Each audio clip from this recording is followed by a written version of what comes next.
Sukad gihilabtan nako ang akong girlfriend. Di na siya muundang og ana-ana. Paminaw nako, namaniyak og nauwagan na siya. Maayong adlaw kanimo DJ Sam ug sa imuhang mga followers ug viewers. Palihog na lang kog tago sa akong identity. Kini akong storya DJ Sam, nagsugod ni adtong college student pa ko. Third year pa ko DJ Sam. That time na ako'y nakaila nga itago na lang nato sa pangalang Luna. Si Luna DJ Sam, second year college pod siya. Education ang iyang kurso. Nanguyab ko niya o gisugot po dayon ko niya. Usa ka gabi ni ana nagpractice mi og para sa intrams namo. Mga around 10 PM na minahuman. Nihapit ko sa ilang balay. Wa ang iyang auntie ni adto nga time. Wow! Siya rang usa sa balay ug nagchika-chika ming duha. Mga bandang 11 PM DJ Sam, iyan akong papaulion kay matug na lagi daw siya. Pero nihangyo ko sa iyaha DJ Sam nga gabi naman kaayo, pwede ba nga dito na lang ko sa ilaha matug. Nisugod pud siya. Tuod man, dito gyud ko natug sa ilaha. Pero wa ako kaagwanta DJ Sam kay hubag kaayo si Luna. Ako gid siyang gihangyo nga magkuan ming duha. Pero wa siya misugot. Kay di pa daw siya ready DJ Sam.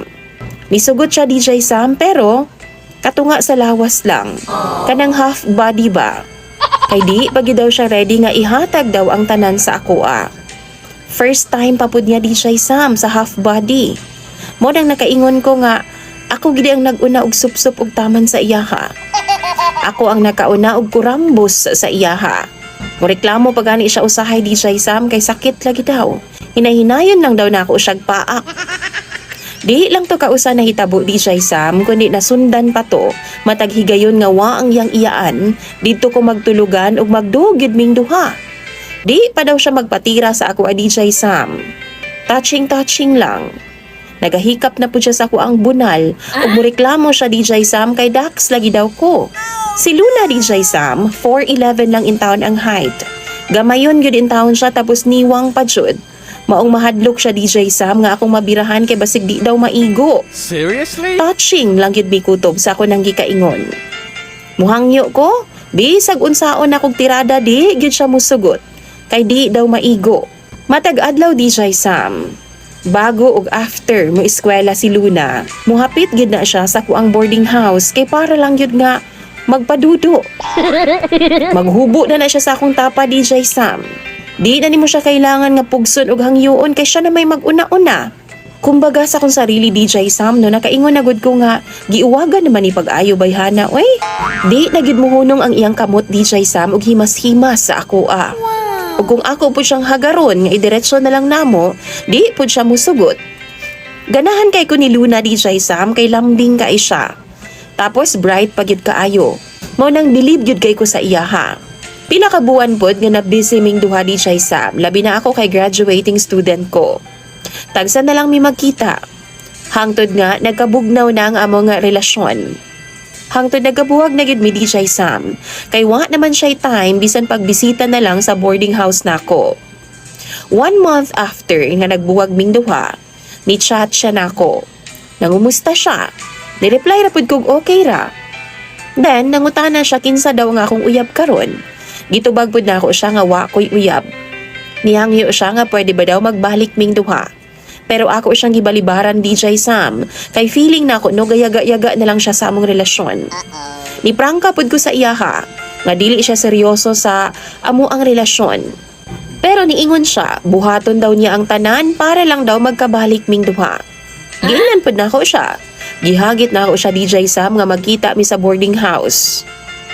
Usa ka adlaw ni hapit pud siya sa boarding house nako. Nagstorya ming duha. Aron daw nga magbalik daw ming duha. Sige siyag pamugos DJ Sam nga sumpayan pa namo ang among relasyon.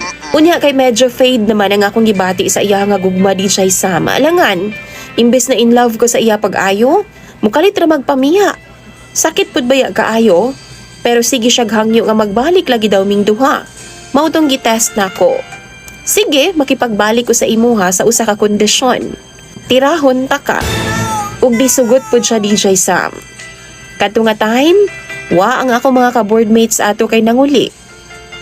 Kamirang duha DJ Sam, maong gibirahan jud nako siyag taman. Ug dito pud nako nakumpirma DJ Sam nga ako gidi ay ang iyang first time. Virgin pa gidi ay si Luna. Ug sa dihang gihatag niya ang iyang kaugalingon sa ako ang buong buo, dito nako nakaingon nga nahigugma gid siyang tinud-anay sa ako.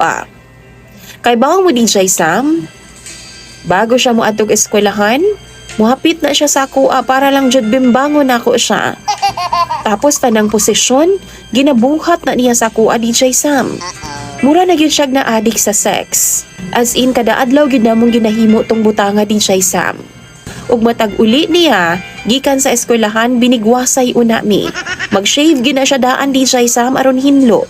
Kumbaga ginapangandaman gid niya adlaw-adlaw ang among birada ba. Pero maglagot na ko DJ Sam. Kay niabot naman sa punto nga grabe naman kauwago ni Luna. Kanang wa bitaw ko'y gana, muadto gid na siya tapos siya na'y mamugos. Siya na mismo ang muhubo sa akong shorts ug akiton gyud ko niyag taman DJ Sam.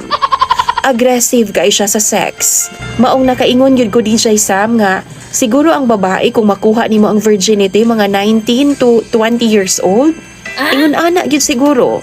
Maadik gyud siguro pag abot sa sex. Tapos pila lang gani ka oras nga wala DJ Sam, murag magpangita naman. Pero tungod kay love man ako siya, ang maningkamot na lang ko. Makaingon na lang ko nga normal ra siguro na kay nagminahalay man mi. Bisan asa na lang namo buhaton ng butanga DJ Sam, usahay gani sa panimalay sa iyang auntie. Pwede sa CR, sa kusina, bisag asa magbinigwasay ming duha. Kana karon na nga akong problema. Kay sa kuan ang gikaingon, na adik, na maniak, ug nauwaga na si Luna. Kamu daw biingon ani pud ba ang inyong girlfriend? Tambagi daw ko ninyo sa comment section. Imong sender DJ Sam, Loloy.